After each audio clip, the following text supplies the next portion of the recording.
Em junho de 1995, no interior do Paraná, nascia a Cressol, que hoje é uma das referências quando falamos em cooperativismo de crédito aqui no Paraná, em todo o país. E para a gente entender melhor sobre esse setor que cada ano cresce mais e provoca também mudanças na forma como eram feitas, né, as transações bancárias, a relação entre cooperado e o banco, a gente recebe hoje aqui o Leonel Romani, que é o superintendente regional da Cressol. Leonel, muito obrigada pela sua participação. A gente vai ter um papo bem interessante sobre essa questão do cooperativismo de crédito no país. E eu queria que você falasse um pouco para a gente sobre esse panorama, principalmente aqui no Brasil. A gente vê, né, ao longo desses últimos anos, o cooperativismo de crédito ganhando uma força que até anos atrás era dominado pelas tradicionais instituições bancárias e financeiras.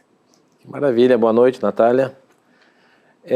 Para falarmos de cooperativismo, eu que estou há 25 anos nesse sistema, nesse modelo de organização econômica, é importante te resgatar alguns períodos da história, principalmente quando a gente fala de economia.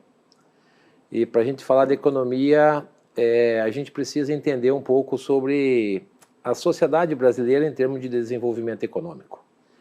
Nós tínhamos no nosso país, até 1988, um modelo de Estado onde se valia muito a presença do governo nacional. A grande maioria das empresas formadora do Produto Interno Bruto brasileiro, do PIB nosso país, estava sob a tutela do governo federal. Então, até 1988, nós tínhamos as empresas de água, de energia, de telefonia, e as próprias cooperativas do Brasil, elas estavam sob o crivo do governo federal. E nós entendíamos naquele momento que aquele modelo de Estado já não funcionava mais. Então, nós resolvemos nos reunir e chamar uma Constituição Federal ou uma Constituinte para revisitar esse modelo de Estado. E naquela ocasião, nós resolvemos então escrever um novo modelo de Estado. E nesse escrever um novo modelo de Estado, nós optamos por modelos mais dinâmicos, modelos mais sofisticados, olhando o que os países mais desenvolvidos do mundo estavam fazendo. Então nós resolvemos e optamos pelo modelo de empreender. E na Constituição Federal de 88, lá no artigo 172, 174, o governo deixou claro que, a partir daquele momento, o plano de desenvolvimento do país estaria no setor privado. E assim ele devolveu à sociedade um modelo de cooperativismo que tinha, desde a sua nascência, era para ser um modelo privado. E a partir desse momento importante para o país, no artigo 92, a gente assiste que as cooperativas de crédito, elas passavam então a ter mais autonomia, né? Mais autonomia, assim como os seus modelos societários ainda não estavam muito claro, levar para a sociedade um modelo mais moderno, um modelo mais de desenvolvimento do empreendedorismo no país. E assim nascem as cooperativas de crédito, assim aquelas que já existiam, elas ganharam uma grande oportunidade de acelerar o seu processo de desenvolvimento. A gente viu, né, ao longo, acho que desses últimos anos, uma expansão muito grande dessas cooperativas. O que antigamente a gente via só nos grandes centros, agora a gente vê vindo cada vez mais para o interior também. Aqui em Umuarama a gente teve, né, uma explosão dessas cooperativas, e isso se dá também a toda essa mudança econômica que a gente vem vendo no país? Sim, a partir dessas datas importantes para a nossa nação, ficou muito nítido assim que a sociedade começou a compreender a importância de valorizar o seu ganho, de valorizar a sua remuneração, valorizar o seu sustento. E esse movimento, quando a gente fala de cooperativismo, a gente está falando de um movimento diferente, né? Uma empresa que ela tem na sua essência, né, coisas importantes que mexem com a pessoa, que mexem com família, que mexe com integração, que mexe com sociabilização, enquanto as grandes organizações bancárias, né, e que são muito competentes no que fazem, eles se reúnem em comunidades para arrecadar recursos e levar para os grandes centros. O cooperativismo ele vem numa via ao contrário, Eles vão nos grandes centros buscar recursos para atender os pequenos centros, né? Então a gente promove o desenvolvimento fazendo com que a sobra de muitos promove desenvolvimento de outros, né? É assim que a cooperativismo ela exerce a sua função, porque os recursos estão cada vez mais escassos. Então nós temos como grande objetivo, dentro do nosso DNA, represar isso. O recurso captado em um Umuarama, ele obrigatoriamente deve ser investido em um Umuarama. Assim você consegue, com os recursos oriundos das sobras de alguns, promover o desenvolvimento de outros. E o recurso fica por aqui, né? O objetivo é drenar cada vez mais essas economias, né? A gente percebe, né, ao longo dos anos, esse movimento das pessoas saindo das instituições bancárias tradicionais, indo para as cooperativas. Como que você avalia aqui nessa questão da nossa região aqui, Umuarama, essa região noroeste, como que está a adesão da população a esse sistema? Eu vejo assim que o sistema financeiro, né, as instituições financeiras do país, elas passam por um processo de desacelerar o seu tamanho, o seu crescimento, a partir do momento que eles distanciem dos seus valores. Não é o banco, a cooperativa, não está muito na taxa, não está muito na compra, na venda do dinheiro. Está sim no prazer, na satisfação e no respeito por aquilo que é praticado às pessoas. As cooperativas, por ter uma identidade mais forte a nível local, a nível regional, ela sempre se aproxima. Enquanto as grandes organizações bancárias, né, o meio convencional, do modo geral, os grandes líderes, os grandes acionistas estão nas capitais, nos grandes centros urbanos, como São Paulo, como Rio de Janeiro, como Brasília. E as cooperativas, por ser mais local, ela se identifica mais com a comunidade. E no momento crucial que a gente vive hoje da vida, no momento que a gente vive hoje em termos de economia, de crescimento e principalmente da família, a gente percebe que hoje não é mais preço que está à mesa, é valor. Então hoje você ser ágil, hoje você ser respeitoso, hoje você ser cada vez mais acolhedor faz a diferença. Porque por muitas vezes a família opta em pagar um pouco mais caro, mas por estar com uma proposta, com uma aderência, cada vez mais com um propósito de promover junto as coisas local, sabe? Então isso dá um grande passo e um grande marco para o cooperativismo. A gente vê também nos números da Cressol, né? A gente tem mais de 900 mil cooperados, são 19 estados brasileiros, então consegue promover, né, essa união com a população e se adequar à necessidade, à regionalidade de cada município, né, de cada característica ali de um estado que às vezes tem uma veia mais para a pecuária, outro ali para a agricultura, e consegue promover essa integração que você estava falando, né, entre o cooperado e quem está ali do outro lado. Você, Leonel, que está há muito tempo já, né, à frente dessas cooperativas de crédito, como que você avalia o crescimento para os próximos anos? Qual que é a sua projeção para os próximos anos? Nós, em termos de mercado financeiro, assim, a gente percebe que a onda, ela é uma só, né? A gente tem que aprender a surfar essa onda. E a onda há espaço para todos. Porque se você avaliar um cheque especial, para você avaliar um cartão de crédito, é igual. É uma commodity que é igual para todos e nesses 25 anos que eu estou no mercado financeiro é igual. Isso não sofreu mutação nenhuma. Então o que a gente percebe? Que nós estamos crescendo além do mercado financeiro brasileiro.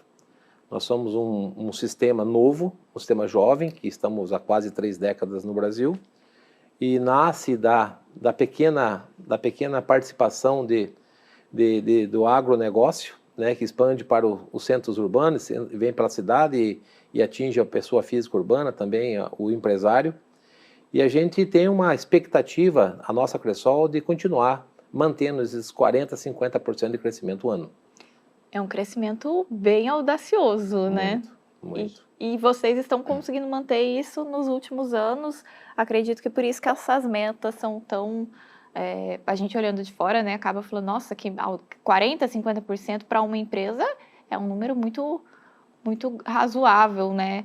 E aí a gente estava falando agora, você estava falando sobre essa questão da relação entre o cooperado, né, ali entre a empresa, e a gente vê muito uma mudança, né, dessa relação, né? Antigamente O banco estava ali meio que intocável, você apenas seguia as ordens do banco, e agora não, né? Agora tem essa relação mais próxima, uma relação de amizade, de confiança, de conseguir fazer essa adequação ao que o cooperado precisa, dentro do que a cooperativa pode oferecer.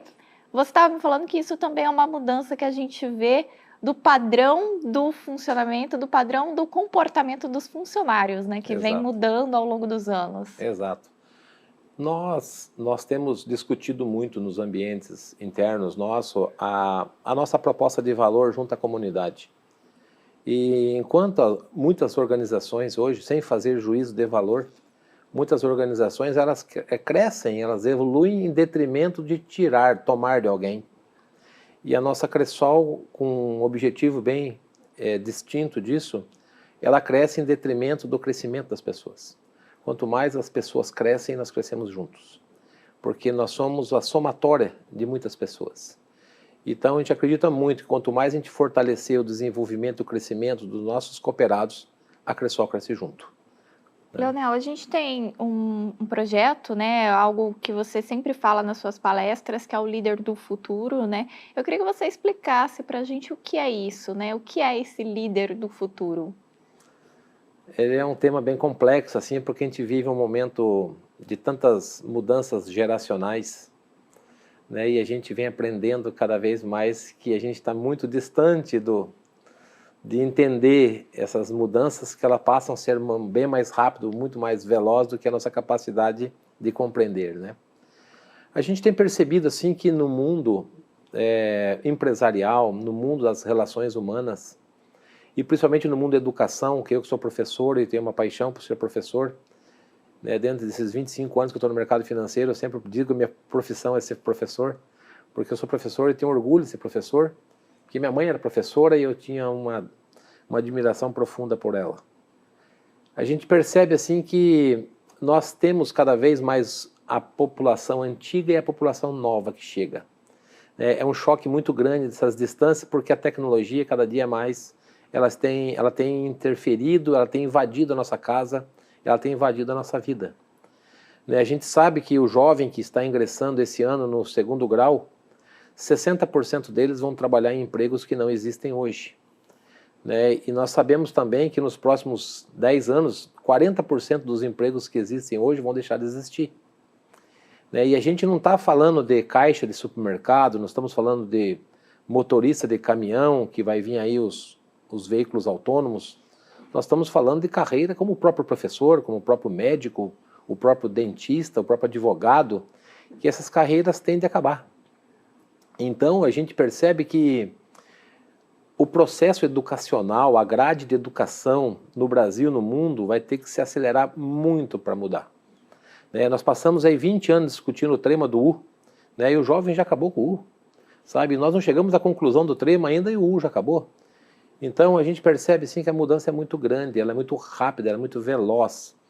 Então a gente estima que nos próximos 20 anos aí nós vamos ter robôs que vão ter exatamente a inteligência de um ser humano, e nos próximos 30 vamos ter robôs que vão ter a inteligência da Terra. Então nós estamos falando de algo muito significativo, né? Mas quando você olha para dentro, e a gente precisa entender nossos skills internos, né? Que nós temos trabalhado ao longo do tempo muito a nossa inteligência, mas pouco a nossa consciência. A inteligência é a nossa capacidade de resolver problemas. E a nossa consciência é a nossa capacidade de sentir. Cada dia que passa a gente está sentindo menos, a gente está vivendo menos, a gente está sobrevivendo à vida, sobrevivendo ao tempo. Então essa capacidade nossa de perceber essas mudanças, de atravessar oceanos para aprender, mas ter dificuldade de atravessar a mesa para dar um abraço, sabe? Então eu vejo que isso é o sentido desse novo momento, dessa nova vida. Se nós estamos pensando numa inteligência artificial que vai acabar, vai extinguir com muitas funções empregatícias que existe hoje, que um robô que tem uma capacidade violenta de resolver questões importantes, mas ele não tem a capacidade de sentir. Então eu vejo que o que vai nos diferenciar de um robô, de uma inteligência artificial, é a nossa capacidade de sentir O que nós estamos desenvolvendo para olhar? Porque hoje o banco da escola, né, a sala de aula ensina muito questões lógicas, mas elas não olham as questões emocionais. Né? Como é que nós vamos tratar? Eu tive no Vale do Silício, e lá na região da NASA, eles já têm universidades e faculdades que tratam isso, lados comportamentais. E se você olha hoje no mercado brasileiro e mundial dos quesitos ou dos requisitos que têm se buscado para se contratar, para se desenvolver talentos e contratação de novos profissionais e líderes, os 10 primeiros se fala de emocionais, fala de comportamentais. Então não adianta você ter um diploma de doutorado, de mestrado, que nenhum certificado, nenhum diploma teu, nenhum currículo teu vai mostrar a tua capacidade de se relacionar bem, a sua capacidade de respeitar o próximo, de ajudar o próximo a crescer, a se desenvolver, a simpatia, a alegria, isso não está em currículo nenhum. Então cada vez mais vai nos desafiar, né? Como buscar essa pessoa certa, como você entende que além da capacidade, da inteligência da pessoa, o lado de fazer junto, construir junto, pegar junto. Então a gente na Cressol, a gente tem buscado muito isso, a sensibilidade de olhar as pessoas não pelo seu currículo, mas pela sua história, pela sua vida, o que ela faz dentro da empresa e fora da empresa. Então a gente tem olhado muito isso. A gente tem visto, né, nesses últimos anos, o crescimento da busca pelas soft skills, né? Exato. De olhar para o profissional justamente como você disse, não o profissional ali, a formação dele acadêmica, mas quem ele é de verdade. Exato. E o que eu vejo, né, como não tenho tempo de escola, não sou professora, só apenas uma entusiasta que gosta de ler sobre o assunto, mas é que a pandemia acabou intensificando, né, isso que iria acontecer daqui a uns anos, né, a pandemia acabou acelerando esse processo e as empresas cada vez mais têm buscado esse diferencial no profissional, né, que é olhar para a pessoa, né, ser humano, ser empático, saber fazer algo fora do que ele aprendeu no banco da universidade, porque no banco da universidade praticamente todo mundo aprendeu a mesma coisa, Sim. Mas agora a gente quer olhar também para o que você sabe fazer diferente. E aí, falando sobre esse líder do futuro, né, a geração hoje que está na faculdade, eu vejo que para eles vão ter uma dificuldade, porque eles estão pegando essa mudança, né? Diferente das crianças que estão nascendo agora, que elas já são, desde novas, aprendem já a lidar com as emoções, aprendem a entender o que elas sentem. Agora, a geração que está ali se formando, eles estão nessa transição, né? Sim. O nosso corpo docente, ele vai passar por uma grande reflexão, uma grande readaptação, porque o profissional do futuro vai exigir que não só você aprenda, desaprenda e reaprenda, é que você aprenda para sempre, sabe? E que isso é uma constância na sua vida. Que o profissional do futuro, ele não vai ter somente a oportunidade de ir para uma escola, depois de se formar, ele vai ter a oportunidade de procurar alguns momentos para fazer um MBA, isso não vai existir mais. Né? A vida vai estar tão acelerada que a gente vai ter uma tendência de ter 4, 5 serviços ou empregos na vida da gente, se não é que a gente possa ter eles juntos. Né? Então isso vai nos desafiar muito. Por quê? Porque hoje nós estudamos muito fórmulas, estudamos muitas metodologias, muitas teorias. Isso não se faz mais sentido para um futuro onde isso tudo está pronto. Então, cada vez mais, hoje, o meu papel hoje de ensinar o que fazer passa a ser cada vez mais supérfluo. O que está para ser feito já está claro para todo mundo. O que vai desafiar as escolas, faculdades, as universidades é ensinar o como fazer, e não mais o que fazer. Porque o que fazer já está claro. Né? Então, o como é o desafio. E hoje os alunos, eles vão para a sala de aula para buscar o como. Como que eu resolvo o meu problema lá na empresa? Eu que trabalho no escritório de contabilidade, faço umas ciências contábeis, eu preciso entender como é que eu resolvo lá questões do dia a dia meu. Sabe? Então a vivência na prática vai exigir do professor do futuro, né, que a gente possa cada vez mais viver a prática também. E cada vez mais firmar o compromisso que o profissional do futuro vai ter que ser um ser humano do futuro. Sabe? É o ser muito mais importante do que o ter. Sabe? Eu acho que esse é o ponto que a gente precisa cuidar. E eu acho que você, como professor, né, já deve ter visto que não é uma missão muito fácil isso, né? Porque é quebrar toda uma forma de ensino que vem ao longo desses anos, aqui, principalmente no Brasil, né? Que é um ensino muito rígido, muito, né? Sempre seguir um padrão. Então, ensino infantil, ensino fundamental, sai da escola, vai para a faculdade, faz um MBA, faz uma pós-graduação e vai trabalhar. E aí a gente tem essa quebra, né, ali, principalmente quando sai do ensino médio, com as novas profissões, esse mundo de profissões digitais, né, que agora Sim. não precisa de tanta faculdade igual precisava antigamente, os cursos rápidos. Então, eu acredito que você, como professor, já está vendo essa mudança, principalmente as dificuldades para se conseguir fazer essas mudanças. Exato. Porque hoje, quando você pega o jovem hoje o nosso quadro social é um quadro social que tem, numa média, acima de 40 anos de idade. Hoje nós temos o adulto para o idoso, ou para o melhor idade. E o jovem que chega hoje, ele tem uma relação dificultosa com esse público. Porque a forma dele se relacionar é diferente. Você que tem uma empresa hoje que quer botar o seu filho para trabalhar, e a sua clientela, de repente, é uma clientela mais idosa, mais madura, não, o idioma é diferente. E você precisa dessa clientela, precisa que o seu filho se identifique com essa clientela e ele não se identifica. Né, porque ele se identifica com um outro público. Então esse passa a ser um desafio muito grande. Como é que você faz essa sinergia ou essa busca dessa integração de coisas tão distintas, de mundos tão distintos, porque a percepção dele é para explorar um novo público. E por muitas vezes a gente insiste em fazer com que ele se relacione com um público que ele não se identifica. Então vai ter dificuldade. E vai ser bem divertido isso, né? Como que você vê a saída para que esses públicos se conversem, criem uma relação amistosa, criem uma relação proveitosa para os dois lados? Porque eu acredito que os mais novos, né, essa geração Z, né, que a gente tanto fala, tem muito a aprender com essa geração mais antiga e vice-versa. A geração antiga tem muito a aprender também com a geração nova.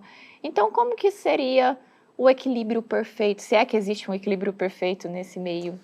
Eu vejo que o cooperativismo ele tem um papel importante nisso. O que a Cressol tem feito hoje? A Cressol tem feito com que a gente possa, dentro da organização do nosso quadro social, você promover mais encontros e mais discussões para temas estratégicos. Seja ele empresa, seja ele uma grande ou pequena, seja ele um agronegócio, seja ele uma bacia leiteira, seja ele um professor, seja ele um médico, um dentista, é trazer no movimento de temas importantes para discussões. Porque assim você consegue ouvir diversas opiniões. Então você ouve Porque hoje, se a gente quer ser bem sucedido, a gente tem que ouvir o jovem. A gente tem que ouvir o adolescente, a gente tem que ouvir essas mentes brilhantes que estão chegando. E ao mesmo tempo nós temos um público mais antigo, que é um público mais ortodoxo, um público que tem tem algumas necessidades muito diferentes. Enquanto esse quer velocidade, aquele quer o afeto, né, que é o carinho. Então essa atmosfera toda, ela traz muitos ingredientes importantes para nós. Então o que a Cressol tem feito hoje? Ela tem trazido essa diversidade para momentos únicos, em conjunto, discutir temas. Né? Porque daí você ouve o jovem e você ouve o idoso. Então a gente tem as duas extremidades, né? Que é importante que eles trazem conceitos bem distintos. E para minha surpresa, assim, que sempre trabalhei com inovação, nós fizemos um evento há 2 anos atrás com 400 jovens. Porque nós estávamos desenvolvendo o Mobile Bank, uma melhoria no nosso Mobile Bank. E a gente tinha uma expectativa assim, o que eu posso fazer para o seu filho de 14 anos usar mais o meu aplicativo? Porque era um público que a gente desejava muito dentro de casa. Então nós fizemos um hackathon para a gente discutir dentro dessa gincana de tecnologia o que o jovem pensava, o que o jovem desejava, o que era a sua expectativa para as mudanças dentro do mercado financeiro. E eu estava claro, assim, para mim estava muito nítido, assim, ó, eles vão trazer a fórmula mágica para eu dar o salto, para eu dar o pulo do gato. E eu fiquei abismado com a resposta. 90% dos jovens que estavam ali, dos 400 que estavam ali presentes, eles disseram na sua resposta: a minha prioridade dentro da instituição financeira é ter um atendimento humanizado. Não é tecnologia. Que para nossa geração a gente não quer isso, né? A gente quer um negócio que resolva o problema, a gente quer, né? A gente foi acostumado com deixar o atendimento, a gente acostumou também com um atendimento né, meia boca, digamos assim, se a gente tiver um serviço bom. E o jovem não, o jovem já tem essa visão, né? Sim. Eu quero ser bem tratado. Se ele vai me oferecer um serviço bom, é outras Sim. coisas. Mas eu quero ser bem tratado. É isso aí. O jovem hoje, ele não quer mais ser convidado para a festa. Ele quer que você convide ele para organizar a festa. Sabe? Ele quer participar do processo construtivo. E a cooperativa ela oportuniza isso, diferentemente dos bancos, né, que por infelicidade deles as coisas chegam tudo enlatada, porque os acionistas são meia dúzia, né? Cooperativismo não, né? Nós estamos falando de 1 milhão de cooperados, né? São 1 milhão de donos, que todos eles participam do processo de construção, de elaboração da estratégia. O nosso planejamento estratégico, que a gente chama de PEP, né, que é um planejamento estratégico participativo, a gente não constrói mais a estratégia daqui para atender lá. A gente constrói a estratégia indo para lá, ouvindo as pessoas e construindo de lá para cá. Então essa construção na inversa nos deu muita coisa boa, nos trouxe muitas coisas que a gente não imaginava, que fez com que a gente se reposicionasse e construísse essa Cressol que cresce a mais de 40%, 50% ao ano. É você atravessar a rua, ouvir as pessoas e construir a estratégia de lá para cá. Quer dizer, a Cressol está fazendo o que você está falando aqui, né? De ouvir quem precisa ser ouvido, né? Ouvir a todos, agregar o que cada um pode trazer de melhor para essa construção dessa nova sociedade e, ao mesmo tempo, promover uma sociedade mais empática, mais preocupada com o outro e não só olhando para os números, para o lucro, para toda a lucratividade, mas sim com o que a gente pode agregar de fato e transformar a vida da pessoa. Exatamente. Que tipo de resultado nós esperamos, que não é só financeiro? O financeiro, ele acaba sendo, acho que é um objetivo, mas ele acaba sendo uma consequência de quando você faz essa relação interpessoal muito bem feita, né? Isso. Tá ótimo, Legal. Leonel. Muito obrigada, viu, pelo seu bate-papo, muito obrigada pela sua participação. E aí eu queria que você finalizasse deixando um recado para as pessoas, uma mensagem, né, tanto relacionado ou ao líder do futuro ou ao cooperativismo. A câmera é sua. Obrigado a oportunidade. Estamos aqui mais uma vez convidando vocês, nós que somos da praça da cidade de Umuarama, a nossa Cressol está aqui de braços abertos, te convidando para vir aqui construir esse futuro junto conosco. É uma instituição financeira humanizada que busca cada vez mais realizar o seu sonho, o sonho da sua família, que a gente possa cada vez mais realizar os nossos sonhos, nossos desejos e construir um mundo mais leve, mais saudável e mais feliz de viver nele. Aguardamos vocês ali na nossa agência, nosso gerente, o Abimael, está aqui presente e a nossa equipe toda de Umuarama está lá aguardando vocês. Muito obrigado. Deus abençoe a todos.